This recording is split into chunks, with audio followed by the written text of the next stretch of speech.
Alors bonjour Yoram, bonjour. Est-ce que tu peux te présenter ta société tout d'abord?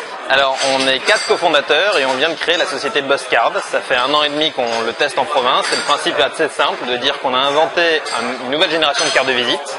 On imprime des cartes de visite, donc on est imprimeur 2.0 dirons-nous. On imprime des cartes de visite qui ont une particularité. La particularité c'est qu'au dos de la carte, on génère et on imprime un QR code. C'est le fameux code barre qu'on peut détecter, qu'on peut décoder avec un smartphone et une application qui va bien. Et il y en a des centaines qui sont toutes gratuites. Le principe, c'est de dire que le QR code qui est imprimé au verso de la carte, lorsque les personnes vont scanner, elles vont être tout simplement redirigées vers la carte online du possesseur. Donc en fait, la personne a à la fois sa carte physique et en plus elle a le pendant web, virtuelle. exactement, qu'elle peut mettre à jour.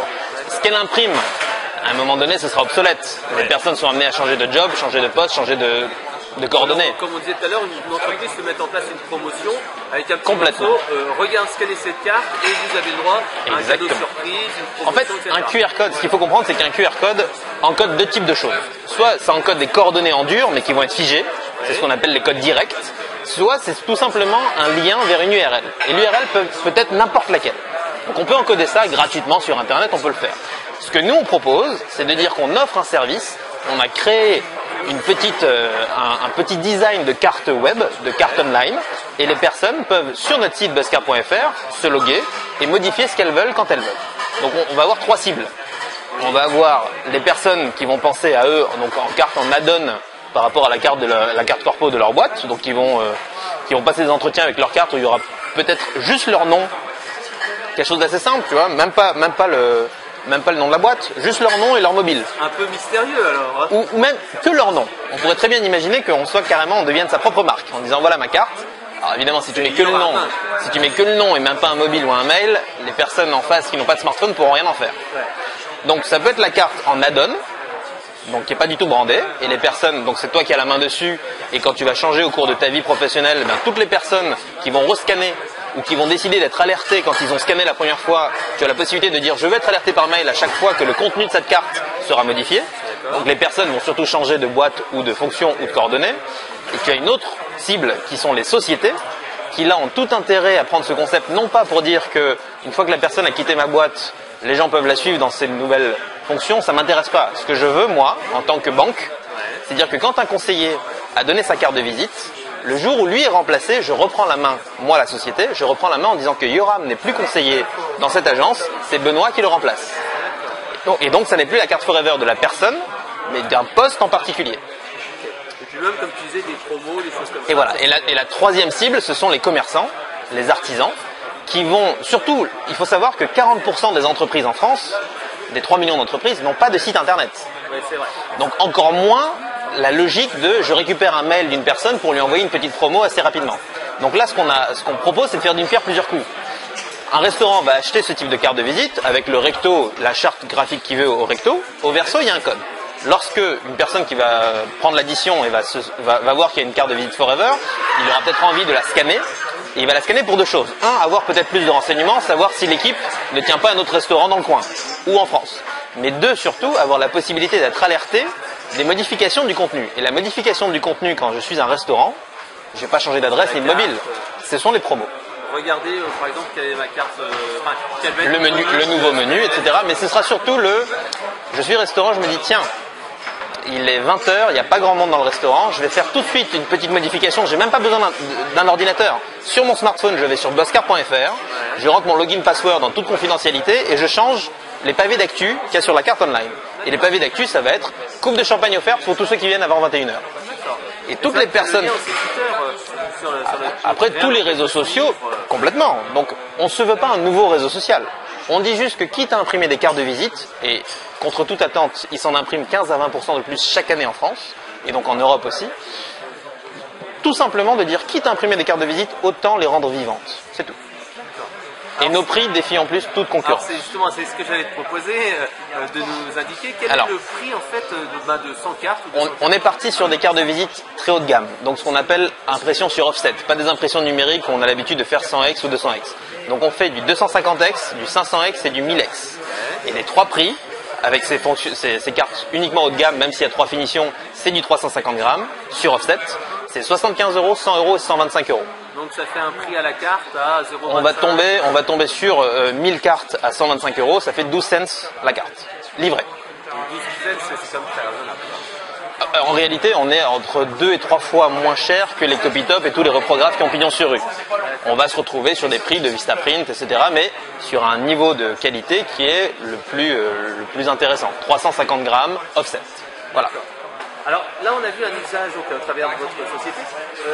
À quoi ça sert exactement les QR codes dans d'autres usages? Sur les sites web, on en voit dans les boutiques. Ce qui est intéressant, alors le vrai problème qu'il y a en France, moi je suis un ancien conseiller, j'étais assez jeune, je suis assez jeune devenu conseiller en innovation du patron d'Orange Mobile.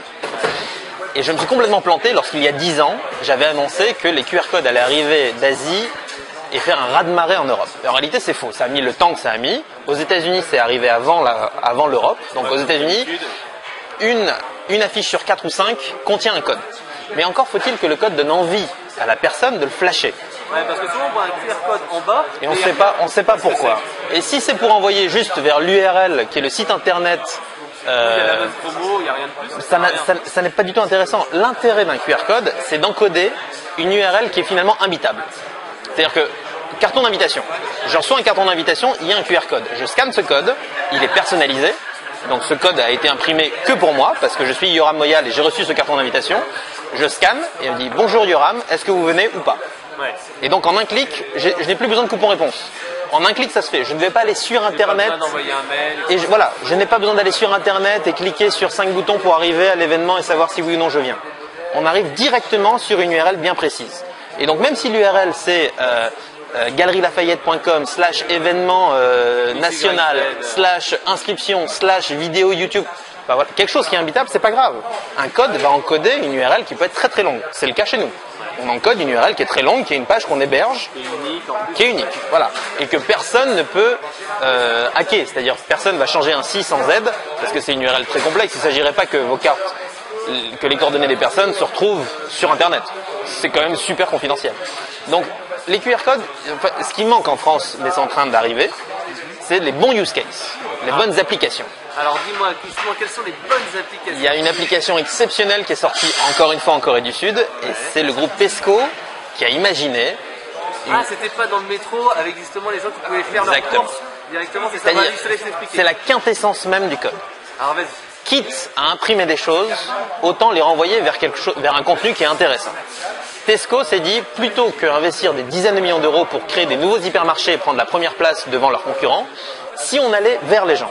Ils sont allés dans le métro, comme sur la ligne 1 de Paris, il y a des portes qui sont fermées tant que le métro n'arrive pas. Ils ont imprimé des grands posters et on avait l'impression que c'était des linéaires, des vrais linéaires qui étaient juste imprimés avec des lumières qui faisaient qu'on avait l'impression d'être vraiment devant un supermarché, sauf que c'était imprimé. Tous les produits avaient un code particulier en dessous. Les personnes téléchargeaient une application spécifique pour pouvoir scanner et mettre dans un panier et acheter. Et les personnes faisaient leurs courses en 4, 5, 10 minutes, achetaient 30 produits et étaient livrés en même temps qu'ils arrivaient chez eux en moyenne, 1h30 après. Ils ont explosé leur vente en ligne et c'est exactement la quintessence même du code, puisque il y aura toujours des supports imprimés, que ce soit sur des magazines ou sur des affiches qui font la promotion de quelque chose. Tant qu'à faire, réduire à 0 le moment entre le fait de donner envie à la personne d'acheter ce produit et le fait de l'acheter. Ouais, l'achat d'impulsion, c'est comme pour les coupons promo, les codes de réduction, etc. On est sur l'impulsif. Imaginons que j'ai une affiche, je recherche à côté, par exemple, le magasin qui est le plus proche. Chercher le magasin le plus proche et bénéficier d'un... On peut encoder ce que l'on veut. Il faut donner envie à la personne, il ne faut pas juste mettre un code et laisser les gens se débrouiller. Enfin, les gens ne vont pas avoir le réflexe de scanner. Si j'arrive chez un fast-food et que sur la vitrine, en attendant parce que je fais la queue et je vois autour de moi des codes pour scanner et éventuellement gagner quelque chose, je vais le faire. Parce qu'on va me dire, scannez ce code pour participer au jeu concours. Vous avez 3 minutes à tuer, on peut peut-être éventuellement récupérer votre mail. Enfin, c'est du vrai marketing direct. Donc quelque part. L'immédiateté un petit peu, ou c'est le fait de réduire en fait le frein à l'achat à sa plus simple c'est réduire le moment entre le fait de donner envie à une personne d'un produit et le fait de le consommer. Ouais, très important. Je vois une affiche qui me donne très envie d'aller au Club Med, mais encore faut-il, parce que l'affiche m'a vraiment donné envie, parce que c'est la République dominicaine et c'est une image que j'adore. Est-ce que pour autant je vais me jeter sur mon ordinateur quand je vais rentrer chez moi? Non, j'aurais pensé à d'autres choses. Exactement. Et c'est tout le problème des annonceurs. C'est dire, on peut marquer les esprits, mais encore faut-il que ça reste suffisamment dans le crâne pour qu'à un moment donné, il y ait un déclenchement d'une action. Et l'action, c'est je vais sur le site internet pour en savoir plus. Et surtout, ce que ça va apporter, et ce qui manque un petit peu justement à ces affiches traditionnelles, c'est le retour sur investissement, le ROI. Parce que là, on peut vraiment mesurer, calculer. Alors ça, c'est très intéressant, parce que si en plus les codes sont particuliers, ils sont tous individuels. On peut savoir par affiche. Exactement. Et savoir si une campagne a plus marché dans un quartier que dans un autre, dans un abribus qu'un autre, à quel moment ça a été scanné. Et donc toutes ces informations, alors on n'aura pas l'identité de la personne qui a scanné, bien évidemment, les opérateurs se refuseront de le donner, mais par contre les opérateurs, parfois, si on les paye, donc si on fait une belle opération marketing avec eux, peuvent remonter des infos sur des CSP, en disant que ce sont plutôt des personnes qui ont 60 € en moyenne de facture, qui ont consulté et qui ont activé et qui ont acheté quelque chose. Alors, ça n'est qu'un lien Internet, c'est tout. D'accord. Voilà. Ok. Est-ce que tu peux nous donner un peu plus d'informations sur ta société, hein? Donc tu m'as dit que c'était Buzzcard. Buzzcard.fr. Alors Buzzcard avec un seul Z, c'est le jeu de mots entre business card et biz qu'on écrit BIZ et business BUSNI2S. Donc Buzzcard, BUZCARD. Ça fait 1 an et demi qu'on le teste en province. Donc mine de rien, on a eu d'excellents retours d'expérience et on a peaufiné tout ce qu'il fallait. Donc 3 gros bénéfices dont j'ai parlé tout à l'heure. J'en ai peut-être oublié l'essentiel. C'est-à-dire que quand je scanne une carte de visite, un code, déjà j'accède à un contenu qui est beaucoup plus riche que ce que j'aurais écrit. Évidemment un contenu que le possesseur peut mettre à jour, donc c'est intéressant. C'est une carte éternelle quelque part, actualisable à volonté. Mais surtout, en un clic, je peux télécharger la V-card. Et là je n'ai plus à ressaisir toutes les infos.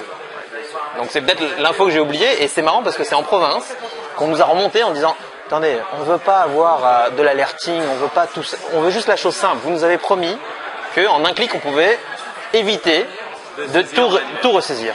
Contentez-vous de ça. Et donc du coup on a créé on a créé en plus de la Buzzcard Forever qui est un vrai concept qu'on a inventé. C'est pas une invention, c'est pas brevetable, mais on a bien protégé les choses de manière à ce que les autres gros imprimeurs aient du mal à nous copier. On a créé aussi la Buzzcard classique. Un code qui encode non pas une URL, mais une V-card, une petite V-card, parce que sinon le code serait trop gros. Voilà, et ce serait trop dense et il y aurait un problème de lisibilité. Société, fonction. Exactement. Ok, merci pour toutes ces informations. Avec plaisir. Donc à bientôt et merci pour cette carte de visite. Merci.